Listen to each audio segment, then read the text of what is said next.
director of this international think tank for land developing countries' livelihoods and also for the Apple has proposed the creation of a regional center for glaciology in Dushanbe, and the fact that we are being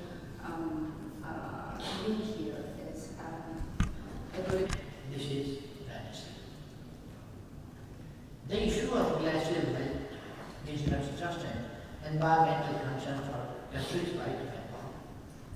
It is a constant threat striking at the heart of our development, security, and survival. Nepal has already been victim of devastation of glacial lake outburst floods. Recently, on 8th of July, in a clear glacial lake outburst was catastrophic floods in Lende developing Russian district, which swept away connecting bridge between Nepal and China. The flood was the tours of about 20 people and damaged huge infrastructure. Such climate-induced disasters are occurring time and again, and we are afraid that this may increase in the days to come. Nepal is home to over 2,070 glacial lakes, 21 of which have been identified as potentially dangerous. The risks they pose to downstream communities, infrastructure, and ecosystems is great.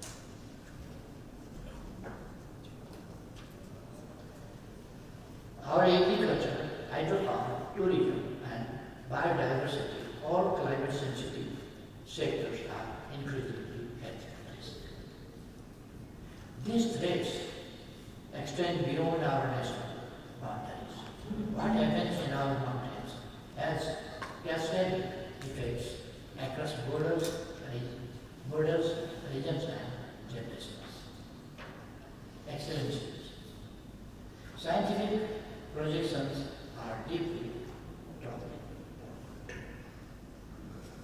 Under the current emissions trajectory, the Himalayan region may lose out to two-thirds of its glacial growth by the end of this century.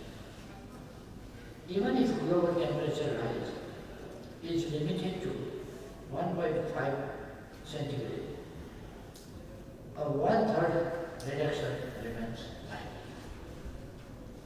Rivers flow in the Himalayas, the Ganges, Brahmaputra, Indus, and Mekong, among others, are lifelines of billions.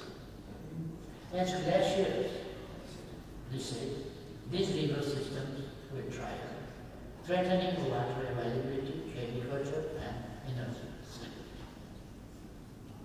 Excellencies, the melting of our glaciers is not simply a loss of ice.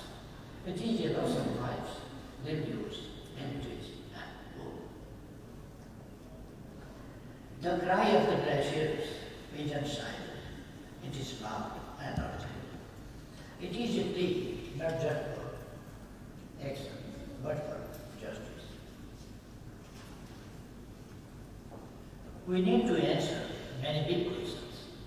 How global community can work together to shape the environment. How development partners and climate finance institutions can contribute to shape the lives and livelihoods of the people living downstream. How R&D can be instrumental in mitigating the risks and adapting to the new reality. How energy seats, which are more vulnerable, can fulfill the resource, capacity, and technology gap. How South-South and triangular cooperation can be fostered in this regard. Excellencies, but I hope, and I am confident that we can save our Himalayas with concrete and concerted actions. We can at least reduce the speed of glacial melting. Let us work together. Nepal stands ready to act partner and to lead, so that the voices of the Himalayas doesn't fade beneath melting ice, but rises to inspire climate justice. Thank you.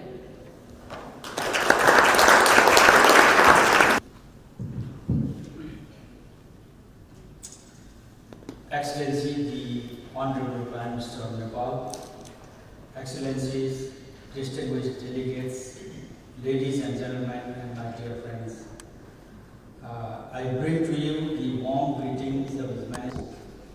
They have offsetting carbon emissions in the neighborhood. For this important side event, and I'd like to congratulate great importance to the issues of environmental sustainability. Stark reality, awareness is rising. When I was a child, I used to see white mountains standing in front of my hometown. As my hair turns grey, the white mountains are turning into black clouds. Sometimes I think what mistake we made that because of this. But we have not done any mistake. We are just bearing the consequences of others. Our people still live in harmony with nature. Our carbon emission is negligible. But we are usually impacted by climate change. We are being one of the major victims of this. Our white Himalayas are converting into black rocks. Excellencies, Himalayas are not only a source of water, lives and livelihoods of billions of people downstream. It is our identity. It is our national pride. It is our present and it is our future. Not only Himalayas and oceans are interlinked and they recharge each other. Himalayas are cooling centers